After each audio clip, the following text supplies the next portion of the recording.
Hello साथियों, मैं विकेश कुमार एक बार फिर से आप सभी को स्वागत करता हूं। साथियों, आज की क्लास में हम लोग जानेंगे राज्यसभा के बारे में, ये जिसे बोलते हैं काउंसिल ऑफ स्टेट्स। साथियों, ये राज्यसभा क्या होती है, इनका क्या कार्य है, इनके बारे में हम पूरा व्याख्यान यानी कि पूरा का पूरा जो है डिटेल्स में जानकारी लेंगे। तो साथियों, बिना देर किए हुए चलते हैं आज की क्लास में। तो ये जो है राज्यसभा, ये संसद की दो सदनों में से एक सदन है, यानी कि ये उच्च सदन है। साथियों, संसद का पहले नंबर आप देख लिए थे कि संसद होती है और संसद के दो सदन होते हैं। दो सदन में एक होता है राज्यसभा और एक होता है लोकसभा। तो लोकसभा और राज्यसभा दो सदन होती है, लेकिन संसद के अंग पूछा जाए तो तीन अंग होते हैं, लोकसभा, राज्यसभा और राष्ट्रपति। क्योंकि भारत में द्विसदनीय विधायिका है, यानी दो सदन है, लोकसभा और राज्यसभा, लेकिन राष्ट्रपति के मिलने से संसद का निर्माण होता है, यानी तीन गो व्यक्ति के मिलने से होता है। तो इसी में संसद के अंतर्गत हम पढ़ेंगे आज राज्यसभा के बारे में। तो साथियों, राज्यसभा का जो है स्थापना हुआ था भारत में 3 अप्रैल 1952 को, क्योंकि इससे पहले राज्यसभा का स्थापना नहीं था। इनकी स्थापना हुआ था 3 अप्रैल 1952 ईस्वी को। और साथियों, भारतीय संविधान के अनुच्छेद 80 में, भारतीय संविधान के अनुच्छेद 80 में जो है राज्यसभा के संरचनाओं का उल्लेख है, वर्णन है। यानी राज्यसभा का वर्णन जो है अनुच्छेद 80 में किया गया है। और साथियों, आपको पता है कि 3 प्रकार के अनुच्छेद आपको याद रखना है। एक हो गया सौ, रो, लो, सरल याद रखिएगा। 100 से हो गया सांसद, संसद का उल्लेख हो गया 79 में। रो से हो गया राज्यसभा, इनका उल्लेख 80 में। और साथियों, लोकसभा का जो है वर्णन है अनुच्छेद 81 में। यानी 100, रो, लो सरल याद रखिएगा। तो 100 से संसद 79 अनुच्छेद, रो से राज्यसभा अनुच्छेद 80 और लो से लोकसभा अनुच्छेद 81। यानी कि तीनों का तीनों जो है आप इस तरह से याद कर सकते हैं। उसके बाद साथियों, राज्यसभा जो होती है ये संसद की उच्च सदन होती है। दो सदनों में से जो है राज्यसभा एक ऐसा सदन है जो संसद की उच्च सदन होती है। उसके बाद साथियों, यह अस्थाई सदन होती है। क्योंकि राज्यसभा अस्थाई सदन होती है क्योंकि इनके विघटन कभी नहीं होने का जिक्र है। राज्यसभा जो है कभी भी विघटन नहीं हो सकती है किसी भी स्थिति में। लोकसभा का विघटन हो जाता है, कार्यकाल बढ़ जाता है, लेकिन राज्यसभा अस्थाई का अस्थाई सदन है। केवल इनके सदस्यों का जो है आप देखेंगे कि कार्यकाल जो है ख़त्म होता है, लेकिन ये राज्यसभा अस्थाई सदन है। आपको एग्जाम में डायरेक्टली रूप से पूछा जाएगा कि राज्यसभा की कार्यकाल होती है, तो साथियों ऑप्शन 1 रहेगा अस्थाई सदन है, या हो सकता है इनमें से कोई नहीं दे दे। लेकिन आपको याद क्या रखना है, यह अस्थाई सदन है क्योंकि इनका कार्यकाल निर्धारित नहीं है। यह किसी भी अवस्था में विघटन नहीं हो सकता है, टूट फूट नहीं हो सकता है, क्योंकि यह अस्थाई सदन है और संसद की उच्च सदन है। इसे ही बोला जाता है विशेष सदन, यानी उच्च सदन को ही विशेष सदन हम बोल सकते हैं। तो ये इनकी विशेषता है। उसके बाद साथियों, इनमें राज्यसभा में जो है प्रथम विपक्ष के नेता जो हुए थे वो थे कमलापति त्रिपाठी। राज्यसभा में प्रथम विपक्ष के नेता कमलापति त्रिपाठी महोदय जी थे। और इनके विशेषता में आप जानेंगे कि राज्यसभा के जो सभापति होते हैं वो भारत के उपराष्ट्रपति होते हैं, क्योंकि आप लोग उपराष्ट्रपति पढ़ चुके हैं। भारत के उपराष्ट्रपति ही राज्यसभा के सभापति होते हैं। इनका उल्लेख अनुच्छेद 64 में किया गया है और उनका कार्यकाल 5 वर्षों का होता है। वो सब बात आप देख लिए हैं। साथियों, राज्यसभा के जो है सीटों के आवंटन का उल्लेख ये जो है अनुसूची 4 में किया गया है। यानी अनुसूची 4 में जो है अनुसूची 4 में जो है राज्यसभा के सीटों का आवंटन का उल्लेख किया गया है कि विभिन्न राज्यों में कितना सीट, कितना केंद्र शासित प्रदेश में सीट होगा, इनका वर्णन अनुसूची 4 में किया गया है। उसके बाद साथियों, इनके संरचना के बारे में चलते हैं। तो इनकी संरचना जो है अधिकतम कितनी हो सकती है और सामान्यतः जो है कितना है, इनके बारे में विशेष रूप से देखेंगे और डिटेल्स से जानेंगे, क्योंकि साथियों यह जानकारी बहुत ही महत्वपूर्ण मायने रखता है। तो इनकी संरचना में देखेंगे सामान्य स्थिति में कितना हो सकता है। सामान्य बोले तो वर्तमान में, तो वर्तमान में कितना हो सकता है इनके ओर देखेंगे। तो साथियों वर्तमान में जो है हो सकता है,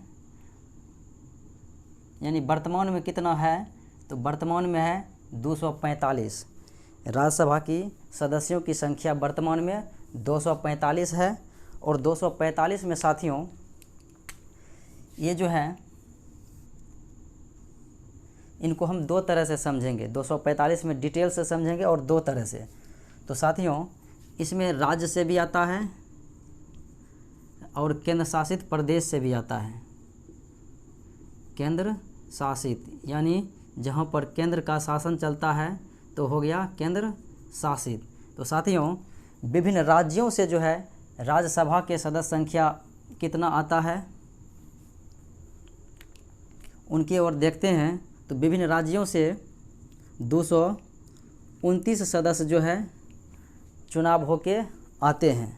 उसके बाद साथियों केंद्र शासित प्रदेश से 4 सदस्य आते हैं और उसके बाद 12 सदस्य को जो है 12 सदस्य को राष्ट्रपति के द्वारा मनोनीत किए जाते हैं। यानी 12 सदस्य राष्ट्रपति के द्वारा मनोनीत किए जाते हैं।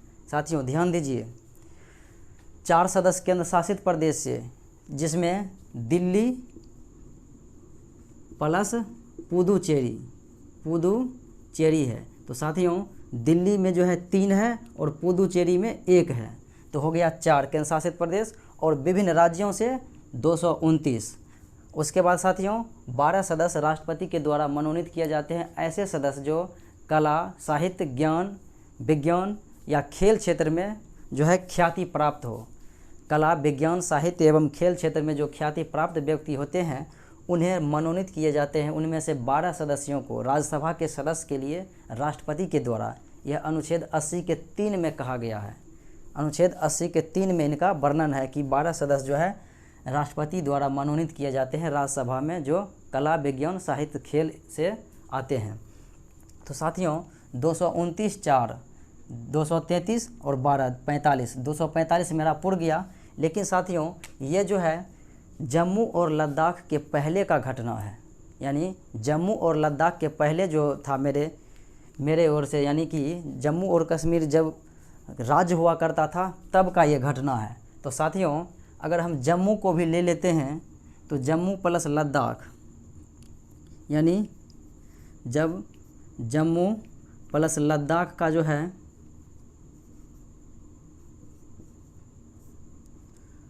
31 अक्टूबर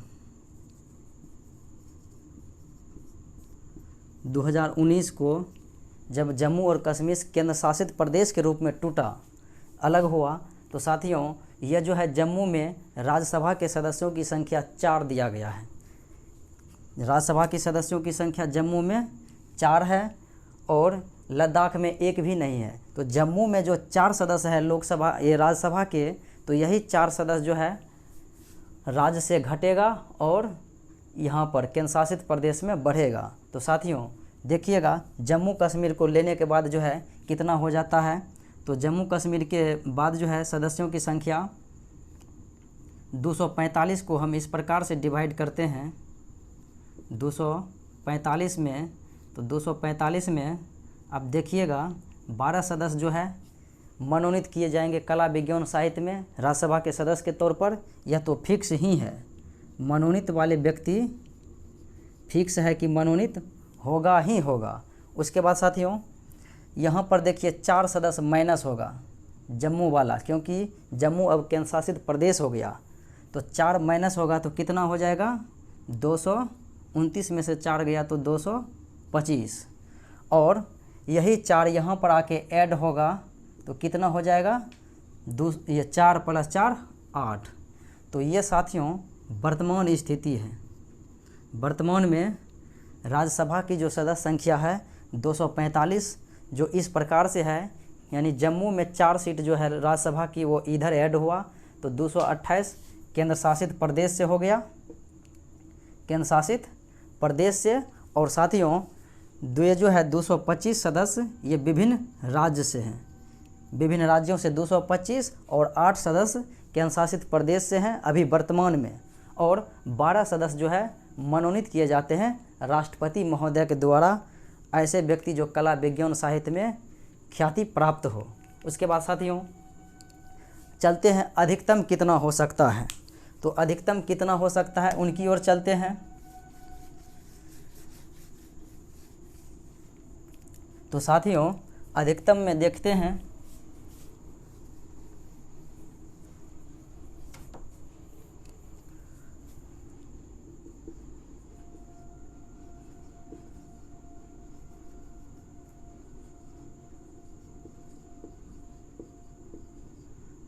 अधिकतम, तो अधिकतम साथियों कितना हो सकता है 250। अधिकतम सदस्य कितना हो सकता है 250 हो सकता है। साथियों ये जो है 250 सदस्य कैसे हो सकता है, ज़रा इनके और भी हम देखते हैं। तो 250 सदस्य इसलिए ये जो है अधिकतम हो सकता है क्योंकि पीओके वाला एरिया जो है वहाँ पर 5 गो राज्यसभा के सदस्य संख्या है। पीओके वाले एरिया में 5 गो राज्यसभा के सदस्य संख्या है। अगर यहाँ से बढ़बो करेगा, यानी पॉक वाला एरिया को अगर भारत में मिला लेगा, वहाँ के राज्यसभा को जो है जोड़ लेगा तो हो जाएगा 250। इसीलिए कहा जाता है कि अधिकतम कितना हो सकता है 250, यानी पीओके वाले एरिया को भी हम अगर जोड़ लेते हैं तो कितना हो जाएगा 250। अगर उनको घटा देंगे तो वर्तमान में कितना है 245। 245 में आप देख लिए 225 वर्तमान में राज्य में है और 8 गो केंद्र शासित प्रदेश में है, जिसमें दिल्ली है 3 गो, पुदुचेरी एक हो गया और उसके बाद जम्मू कश्मीर में 4 गो है। तो साथियों अधिकतम कितना हो सकता है 250, यानी पीओके वाले एरिया को लेकर जो है हमको 250 होता है, पीओके वाले एरिया को तो 250 हो जाता है। तो इनमें देखते हैं कहाँ से कितना रहता है। तो साथियों 12 सदस्य जो है राज्यसभा में, ये संविधान में लिखा ही गया है कि मनोनीत होगा ही होगा कला विज्ञान साहित्य में राष्ट्रपति महोदय के द्वारा। तो 12 सदस्य जो है मनोनीत होंगे, मनोनीत। उसके बाद साथियों 8 सदस्य जो है यानी कहाँ से आएगा, तो विभिन्न केंद्र शासित प्रदेश से, केंद्र शासित प्रदेश से। और उसके बाद अधिकतम जो है राज्यों से कितना हो सकता है, तो साथियों राज्यों से कितना हो जाएगा ज़रा देखिएगा। ये यहाँ पर जो है 8 होगा प्लस साथियों पीओके वाले एरिया, ये जो है अगर भारत में आएगा तो इसे केंद्र शासित प्रदेश का दर्जा दिया जाएगा और केंद्र शासित प्रदेश में ही 5 गो सीट बढ़ेगा। कितना बढ़ेगा 5 गो, यानी पीओके वाले में जो है 5 गो सीट है और 5 गो सीट कहाँ पर बढ़ेगा, केंद्र शासित प्रदेश में बढ़ेगा। तो केंद्र शासित प्रदेश में कितना हो जाएगा 13 सदस्य अधिकतम। और उसके बाद साथियों अधिकतम 250 में से 13-12 को हम घटा लेंगे तो कितना हो जाएगा 225। और 225 कितने कहाँ पे हो जाएगा, विभिन्न राज्य से, यानी 225 सदस्य समान, यानी वर्तमान में भी यहीं से है, राज्य से इतना ही रहेगा। अगर बढ़बो करेगा तो कहाँ पर बढ़ेगा, केंद्र शासित प्रदेश में बढ़ेगा। 225 देख रहे हैं वर्तमान में यहाँ भी है और वर्तमान में अधिकतम भी होगा तो 225 राज्य से रहेगा ही रहेगा, लेकिन बढ़ेगा कहाँ पर, केंद्र शासित प्रदेश में बढ़ेगा। क्योंकि 5 गो पीओके वाले एरिया जो आएंगे भारत में तो केंद्र शासित प्रदेश का दर्जा उसे दिया जाएगा, तो वो केंद्र शासित प्रदेश में ऐड होगा। तो साथियों ये था इनका संरचना। अब चलते हैं इनके सदस्यों का किस प्रकार से चुनाव होता है, इनका क्या योग्यता है और उसके बाद क्या कार्यकाल होता है, उनको हम थोड़ा सा डिटेल्स में जानते हैं। उम्मीद है कि इतना बात आप समझ लिए होंगे। अगर आप स्क्रीनशॉट लेना चाहते हैं तो ले सकते हैं। अधिकतम जो है 250 हो सकता है, यानी 5 गो बढ़ेगा तो पीओके वाले एरिया में बढ़ेगा और वो पीओके वाले एरिया में जब उसको जब सम्मिलित करेंगे तो केंद्र शासित प्रदेश होगा। तो केंद्र शासित प्रदेश में जो है मेरा सीट 5 गो ऐड होगा। तो ये अधिकतम जो है कितना हो सकता है राज्यसभा में केंद्र शासित प्रदेश से, तो 13 हो सकता है, अधिकतम 13 हो सकता है, और अधिकतम राज्य से 225 के 225 ही रहेगा। साथियों ये है जम्मू कश्मीर को मिलाने के बाद अधिकतम इतना हो सकता है। अगर जम्मू कश्मीर को छोड़ेंगे तो फिर वो जो है इसमें से 4 निगेटिव कर लेंगे तो उसको छोड़ देंगे, लेकिन जो है वर्तमान में वो केंद्र शासित प्रदेश है तो हम छोड़ नहीं सकते हैं। अधिकतम इतना होगा और सामान्य रूप से जनरली रूप से वर्तमान में इतना है। तो साथियों अब चलते हैं इनके कार्यकाल की ओर और इनके चुनाव की ओर, उसके बाद इनके योग्यता की ओर।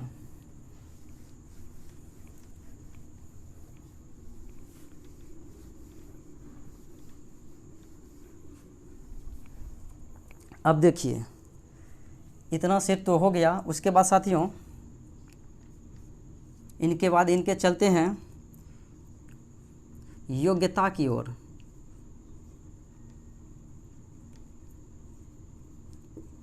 योग्यता, तो साथियों अगर हम इनके योग्यता पर देखें तो पहला नंबर क्या है? पहला नंबर है भारत का नागरिक होना चाहिए। भारत का नागरिक होना चाहिए। राज्यसभा का सदस्य होने के लिए, राज्यसभा के सदस्य बनने के लिए न्यूनतम उम्र जो है ये इनकी क्वालिटी क्या होना चाहिए, योग्यता क्या होना चाहिए? पहला नंबर तो भारत का नागरिक होना चाहिए। दूसरी बात क्या है?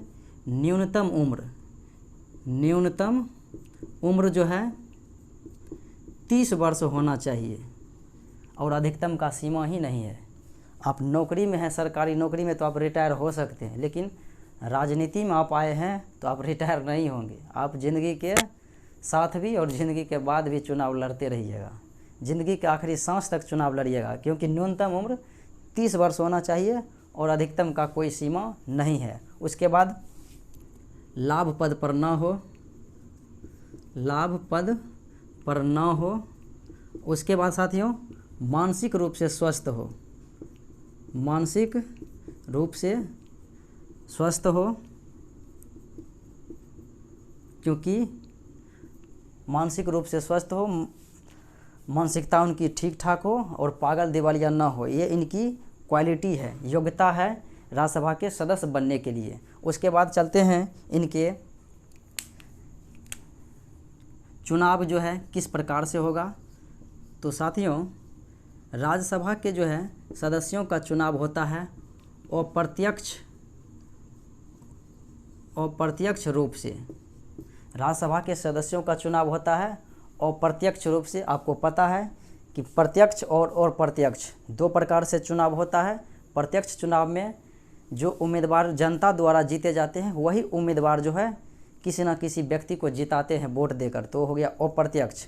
और जिसे जनता चुन लिया है, यानी जो प्रत्याशी जनता के द्वारा जीते जाते हैं जनता के वोट के अनुसार से, तो हो गया प्रत्यक्ष चुनाव, यानी वयस्क मताधिकार के द्वारा जो है ये चुनाव किया जाता है। उसके बाद साथियों इनका जो है अप्रत्यक्ष रूप से होता है और इनके चुनाव में जो है राज्य प्लस केंद्र शासित प्रदेश के जो है विधानसभा के द्वारा जो चुनाव होता है, विधानसभा,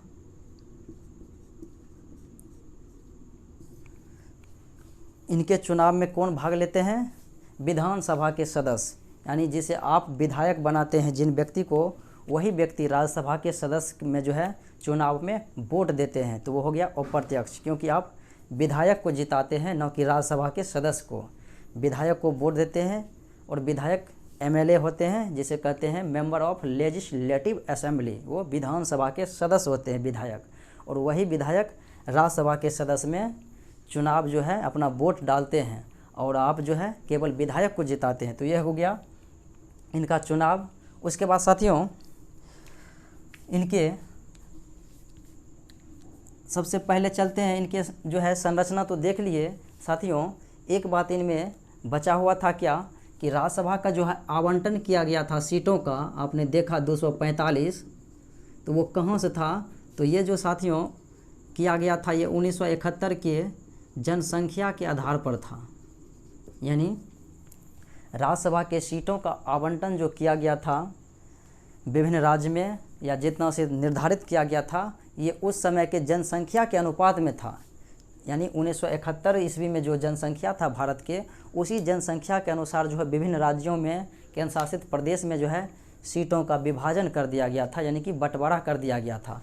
तो ये 1971 के जनसंख्या पर था। उसके बाद साथियों हुआ था 42वां संविधान संशोधन। 42वां संविधान संशोधन हुआ, और इसमें जो है ये 1976 ईस्वी में हुआ था।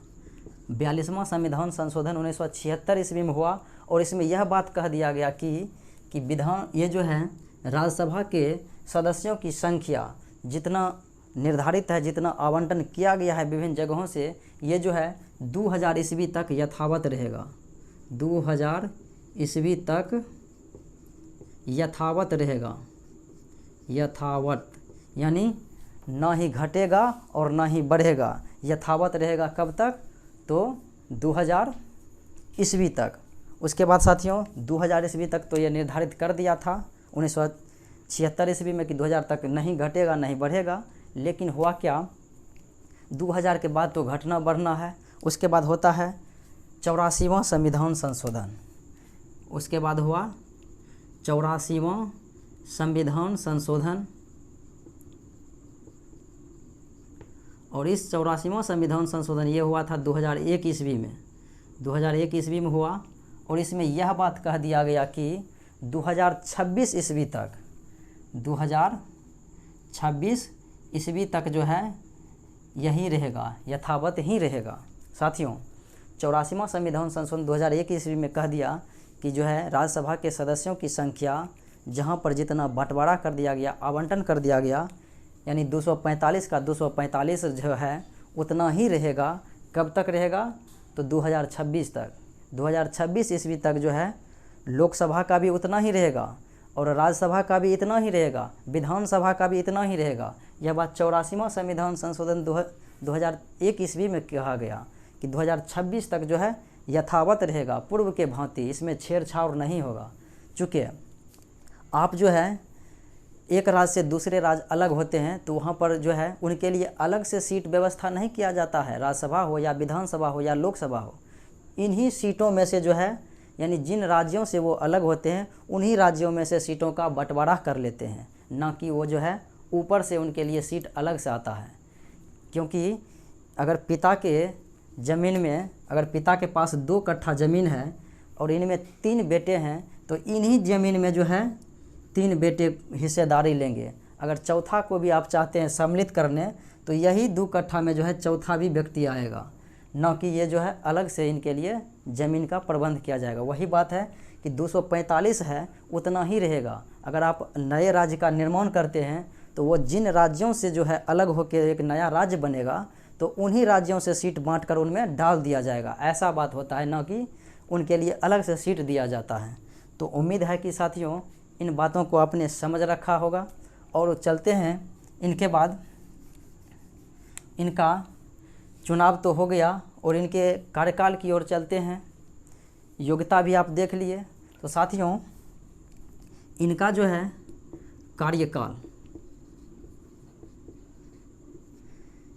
कार्यकाल बोले तो इनके सदस्यों का कार्यकाल होगा, इनके सदस्यों का कार्यकाल। क्योंकि राज्यसभा अस्थाई सदन है, इनका विघटन नहीं होता है, यह टूट फूट कभी भी किसी भी कीमत पर नहीं होगा। यह अस्थाई सदन है, इनका कार्यकाल निर्धारित ही नहीं है। राज्यसभा का कार्यकाल निर्धारित ही नहीं है साथियों, केवल इनके सदस्यों का कार्यकाल निर्धारित है। तो वो भी है, इनके सदस्यों का कार्यकाल कितने समय के लिए? तो 6 वर्षों के लिए। अगर आपको पूछा जाए कि राज्यसभा के सदस्यों का कार्यकाल कितने वर्ष का होता है, तो 6 वर्ष का। अगर पूछा जाए कि राज्यसभा का कार्यकाल कितना वर्ष का होता है, तो राज्यसभा का कार्यकाल नहीं होता है, क्योंकि यह अस्थाई सदन है, किसी भी कीमत पर टूट फूट नहीं होगा। चाहे भूकंप आ जाए, आंधी आ जाए, तूफान आ जाए, चाहे धरती ही क्यों न पलट जाए, राज्यसभा अस्थाई सदन है, अस्थाई ही रहेगा। इनका कार्यकाल निर्धारित नहीं होगा। केवल इनके सदस्यों का कार्यकाल होता है 6 वर्ष का। और उसके बाद साथियों इनके में क्या कंडीशन है कि प्रत्येक 2 वर्ष पर जो है राज्यसभा के 1/3 सदस्य, राज्यसभा के 1/3 सदस्य जो है सेवानिवृत्त होते हैं। क्या होते हैं? सेवानिवृत्त होते हैं, यानी कि इनकी समाप्ति हो जाती है कार्यकाल। कितने वर्ष में? 6 वर्ष में। तो साथियों इनमें जो है चुनाव जो है डेढ़ियों कराया जाता है, यानी कि जैसे अभी हुआ चुनाव फिर कुछ दिनों के बाद होगा और फिर कुछ दिनों के बाद होगा, क्योंकि प्रत्येक 2 वर्ष पर जो है 1/3 सदस्य यानी कुल सदस्यों के 1/3 भाग जो है प्रत्येक 2 वर्ष पर सेवानिवृत्त होते हैं। जैसे मैंने अभी राज्यसभा के सदस्य के रूप में अपना जो है पद धारण किया, यानी हम राज्यसभा के सदस्य रूप में आज बन जाते हैं, तो मेरा कार्यकाल जो है अभी से 6 वर्ष का होगा। उसके बाद साथियों अगर जो व्यक्ति मेरे से 2 साल पहले जो है चुनाव जीता होगा तो उनका कार्यकाल मेरे से 2 साल पहले ख़त्म होगा, तो उनके जगह चुनाव होगा, फिर मेरा 6 वर्ष के बाद होगा तो फिर मेरे जगह होगा चुनाव, फिर मेरे से 2 वर्ष के बाद जो सदस्य बनेंगे तो उनका चुनाव जो मेरा जो समाप्त होगा उसके जो है 2 वर्ष बाद फिर उनका चुनाव होगा। तो इस प्रकार से जो है इसमें चुनाव होते जाता है। प्रत्येक 2 वर्ष पर 1/3 सदस्य जो है रिटायर्ड होते हैं, यानी कि सेवानिवृत्त होते हैं, फिर वो चुनाव लड़ेंगे, जीत जाएंगे तो फिर राज्यसभा के सदस्य बन जाएंगे। क्योंकि देखिए 1/3 उसके बाद 1/3 और प्लस 1/3, क्योंकि प्रत्येक 2 वर्ष पर सदस्यों का कार्यकाल होता है 6 वर्ष पर। 3 बार 2 जोड़ेंगे यानी 2 + 2 + 2 तो कितना होगा? 6।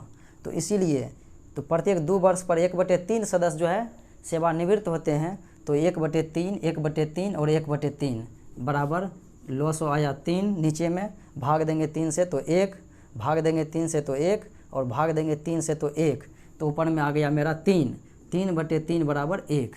यानी राज्यसभा के सदस्यों का कार्यकाल इस प्रकार से समाप्त होता है। प्रत्येक 2 वर्ष पर 1/3 सदस्य सेवानिवृत्त होते हैं। मैंने प्रूफ आपके सामने कर दिया, यानी प्रूफ दे दिया और प्रूफ्ड मैंने कर दिया कि इस प्रकार से इनकी सदस्यों का सेवानिवृत्ति होता है। उसके बाद साथियों इनमें जो है अनुच्छेद 312 के अनुसार, अनुच्छेद 312 के अनुसार जो है 312 के अनुसार राज्यसभा जो है राज्यसभा अपने 2/3 सदस्यों को जो है 2/3 सदस्यों से बहुमत पारी करके जो है अखिल भारतीय सेवा का सृजन करता है। अखिल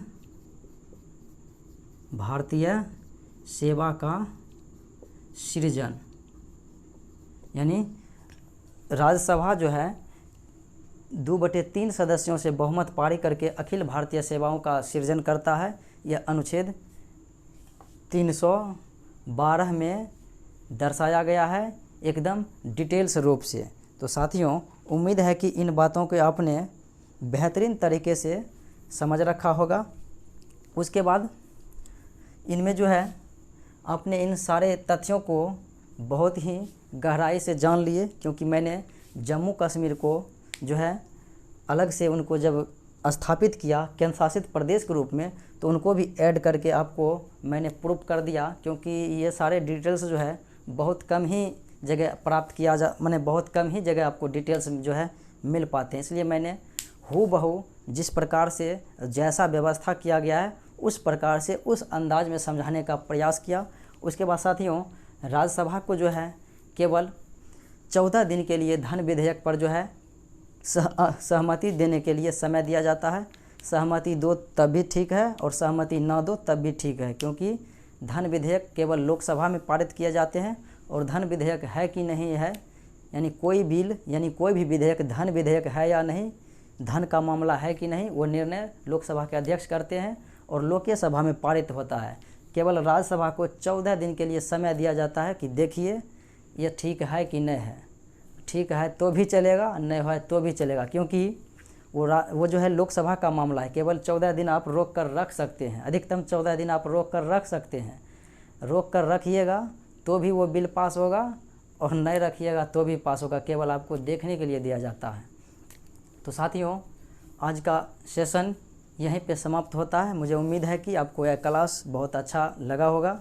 अगर अच्छा लगे तो अपने साथियों में शेयर करते रहें और वीडियो को लाइक करें, और उसके बाद अगर आप नए हैं तो सब्सक्राइब ज़रूर कर लें, क्योंकि मेरा ये श्रृंखला विभिन्न विषयों को डिटेल से पढ़ाने का है और ये चलता ही रहेगा। तो साथियों, आज यहीं पर फिर अगले वीडियो में बहुत जल्द हाजिर होते हैं।